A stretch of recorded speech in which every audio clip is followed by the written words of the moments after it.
consider the diversity of the human being as a part of the reality. In this way, you can consider that 1 billion of persons are persons with disabilities. 800 million of persons are older persons, among others. And it is necessary to consider this diversity in the implementation of SDGs as a part of the inclusive culture, leaving no one behind. Mami, let me ask the same question to you.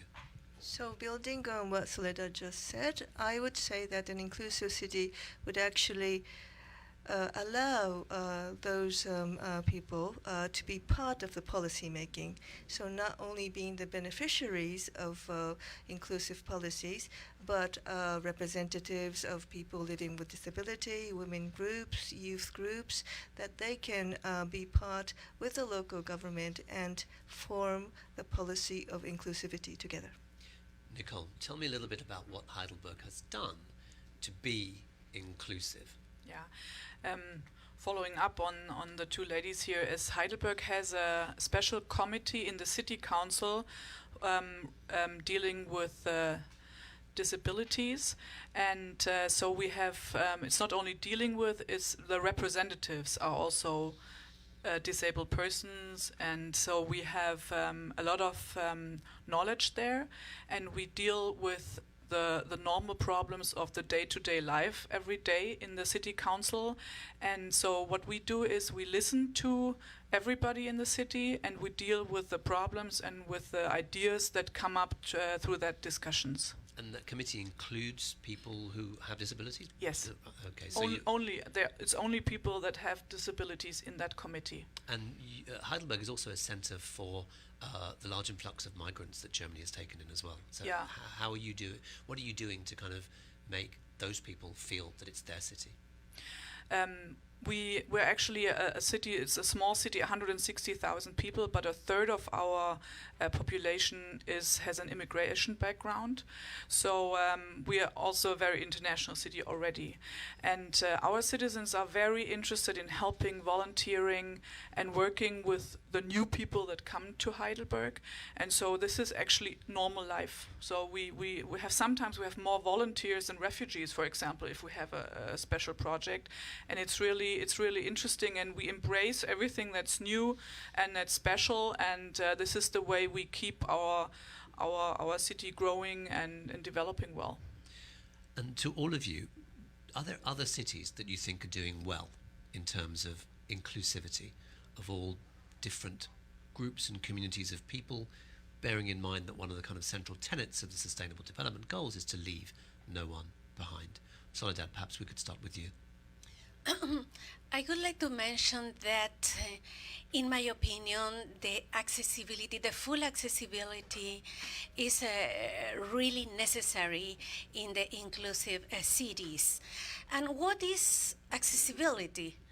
Accessibility is the conditions that we must find or reach in the physical space, in the information, communication, technology, process, procedures, product, and service to be used by all persons in the most comfortable and safe way. And in this line is universal because it's useful for persons with disabilities, for older person, pregnant mother, babies in strollers, etc. And this is very important to consider the full accessibility because it's a condition for the implementation of 2030 agenda, and at the same time the full exercise of human rights in political, economic, social, cultural, and civil rights. Soledad, just to follow up, what are the challenges of trying to achieve that full accessibility for everybody, especially say in a city that's an older city? I think that the most important challenge is to create or to dedicate the enough budget for the implementation of full accessibility. Obviously, this involves the strong political decision through the legislation, public policies, etc. But the use of fiscal space, the international cooperation, at the same time, the business or company investment in accessibility for all is a very, very necessary, very important, I insist, as a part of the inclusive culture in this society and for the implementation of 2030 agenda. Mami Mizutori, let's turn to your area of expertise now, disaster risk reduction. Yes. If a city is trying to be inclusive, then it has to take into consideration challenges now in terms of disaster risk, but also future challenges through climate change as well. Absolutely. So my office, what we are trying to do as a mandate is to implement this paradigm shift that we cannot only keep on responding to disasters when they happen. We need to foster a culture of prevention so that we are better prepared and we manage disaster risk as opposed to disaster. So that is what we're doing. And but also we are promoting what we call Build Back Better. To give you an example of my own country, Japan, after the 2011 Great East Japan earthquake and tsunami, the local villages got money from the government to build houses. And so a lot of cities involved women in the process of building these houses because they understand better how a community can be better off. So for example, they said, okay, let's have this elderly group of people live next to a group of young family so that they can help each other. So we think that senior citizens are also sometimes quite vulnerable. So that's another way I think of that they actually involved the women groups to help the senior people, and I think that's a very good example of inclusivity as a policy. And is that knowledge that you have been able to kind of translate to other cities around the world looking for that? I mean, that sounds like an amazing example of the kind of representation around the table that we're all talking about. Have you been able to kind of like transmit that knowledge to others? So what we do at UNISDR is that we are using the convening power of the United Nations. We establish the venue, the opportunities for these stakeholders, these different people to come together.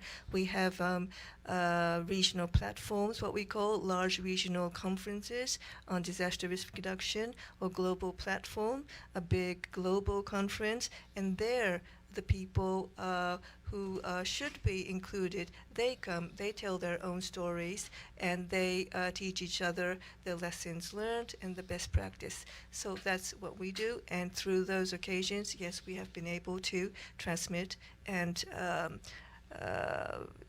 distribute these stories. If anyone's in any doubt about the importance of cities being inclusive, we should remember that even right now, the majority of the world's population live in urban areas, and by, I think, 2050, it's going to be 70%. So if we want to make sure we don't leave anybody behind, we have to make sure that cities are inclusive. Nicole, let's talk to you from what you've heard.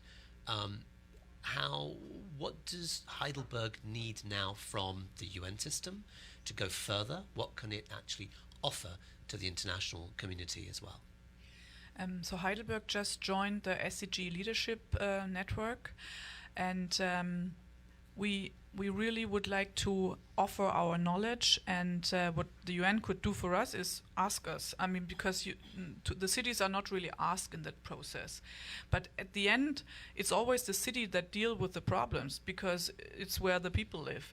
And so, but the local governments are not really heard so far. So we founded this SDG leadership platform for that reason. That's basically cities that want to be the front runner to fulfill the 17 goals until 2030, and it's not only cities from the third world countries, because if we don't fulfill the goals until 2030, how should everyone else do it? So we want to also be there to help to fill out the goals until the 2030. So lead by example. Yeah. Okay. So in 2 years from now, it'll be 2020, and in 2020, the world will be 1/3 of the way through the SDG timeline.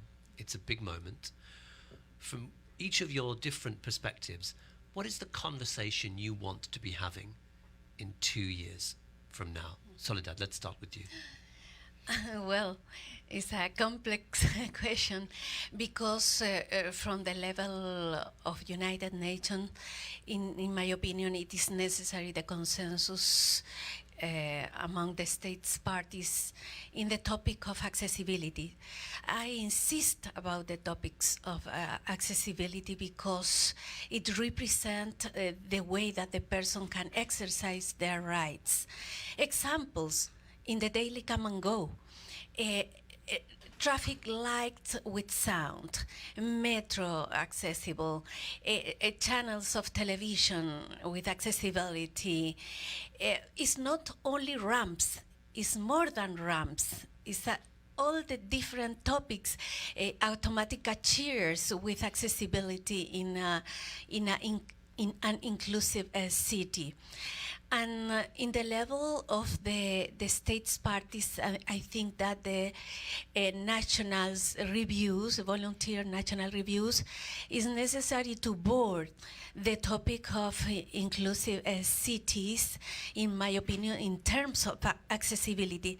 It's important, the environment is important, SDGs 15, 14, but the topic of accessibility, it is totally necessary.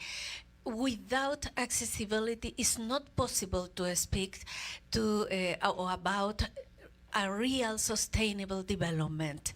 This is my opinion, and at the same time, to ending, the participation of civil society, participation in the management, in the implementation and evaluation of these aspects. Okay. Thank you. Thank you. So just with one eye on time, Mami and Nicole, I'm just going to ask you for 20 seconds each on what is the conversation you want to have in 2 years. So by 2030, we need the Sendai Framework for Disaster Risk Reduction to be accomplished. 2020, we need a lot of countries to have their national and local strategies for disaster risk reduction in place. That's a target. So I want that to be there, but if it's not there, I want a frank conversation on why, and we have to identify the gaps and reach 2030 with all the targets accomplished. Thank you, Nicole. I mean, regarding the refugee crisis, which has really hit the cities really hard in the last 3 years, I want to have really sincere conversation about a global approach on the refugee topic within the next 2 years, because we really need solutions there. So the Global Compact on Migration and Refugees will be signed hopefully by the end of this year. Panelists, thank you very much indeed. Thank you very much for watching. Thank you. Thank you. Thank you. Thank you.